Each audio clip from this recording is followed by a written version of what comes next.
এসো, আস্থার সঙ্গে আমরা তার অনুগ্রহ সিংহাসনের সামনে উপস্থিত হই, যেন আমরা করুণা লাভ করতে পারি ও আমাদের প্রয়োজনের সময়ে অনুগ্রহ পাই। সদাপ্রভু, পীড়িতদের আশ্রয়, সংকটকালে তিনি নিরাপদ আশ্রয় দুর্গ। যারা তোমার নাম জানে তারা তোমাতেই আস্থা রাখে, কারণ হে সদাপ্রভু, যারা তোমার অন্বেষণ করে তাদের তুমি কখনো পরিত্যাগ করোনি।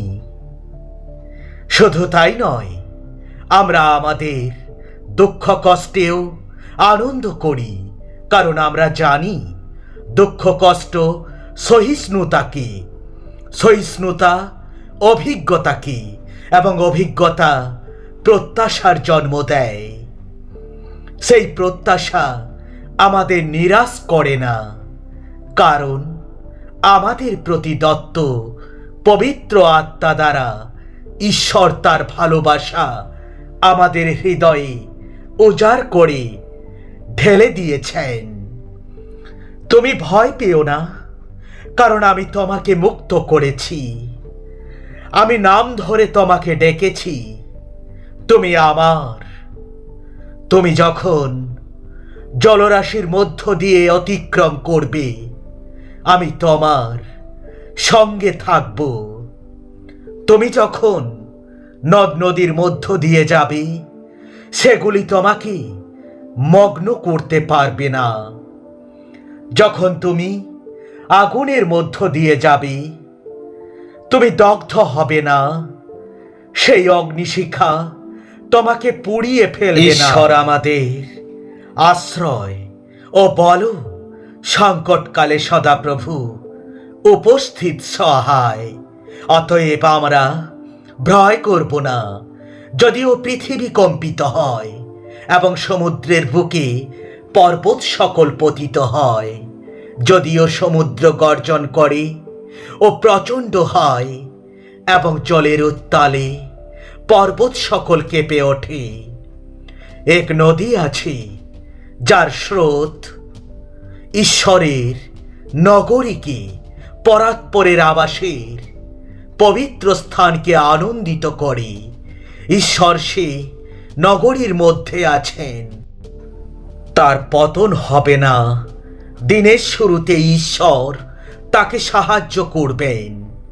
আমার পিতা সব কিছুই আমার হাতে সমর্পণ করেছেন।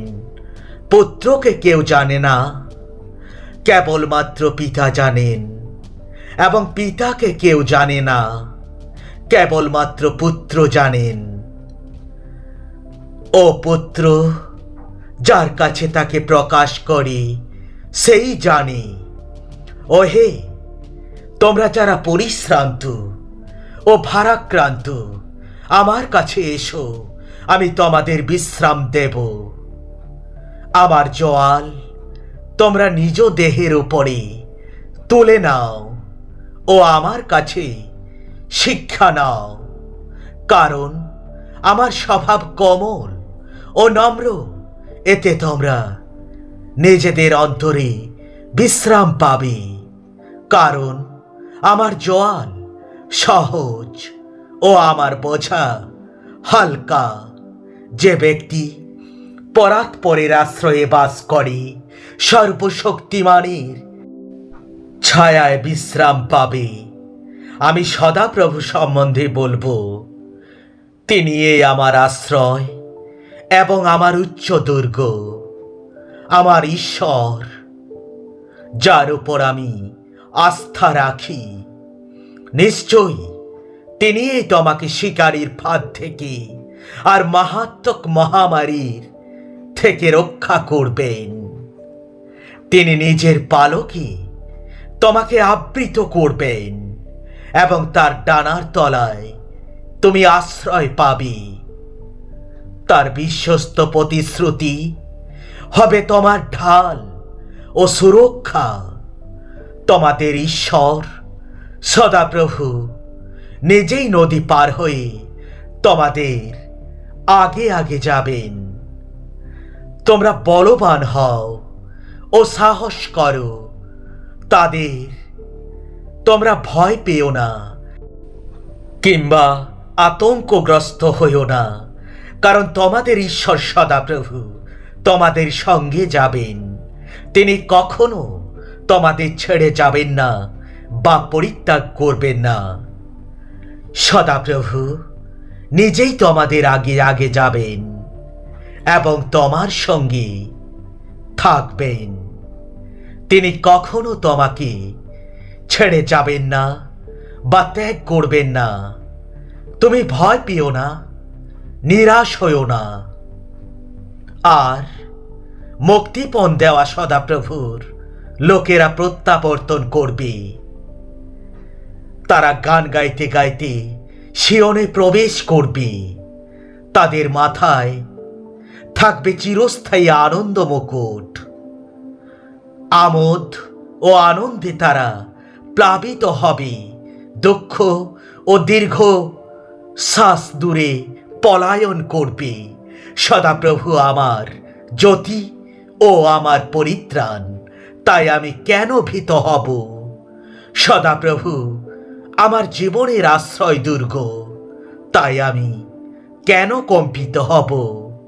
আর কখনো তারা ক্ষুব্ধ হবে না, আর তারা কখনো তৃষ্ণার্ত হবে না।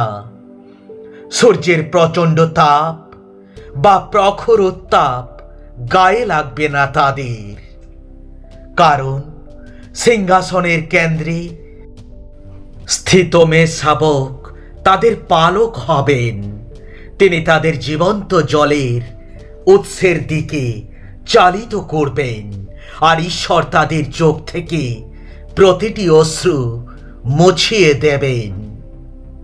যদিও পর্বত সকল কম্পিত হয়, পাহাড়গুলি অপসারিত হতে থাকে, তবুও তোমার প্রতি আমার অফুরান ভালোবাসা কখনো সরে যাবে না। আমার শান্তি চুক্তিও অপসারিত হবে না। এ কথা বলেন সদাপ্রভু, যিনি তোমার প্রতি অনুকম্পা করেন। কারণ আমাদের তুচ্ছ ও ক্ষণস্থায়ী কষ্ট সমস্যাগুলি আমাদের জন্য যে চিরন্তন মহিমা অর্জন করেছি, তা সেই সব কষ্ট সমস্যাকে বিপুল রূপে অতিক্রম করে। তাই কোনো দৃশ্যমান বস্তুর দিকে নয়, কিন্তু যা অদৃশ্য তার প্রতি আমরা দৃষ্টি নিবদ্ধ করি। কারণ যা কিছু দৃশ্যমান তা ক্ষণস্থায়ী, কিন্তু যা কিছু অদৃশ্য তাই চিরন্তন। আমিন, আমিন, আমিন।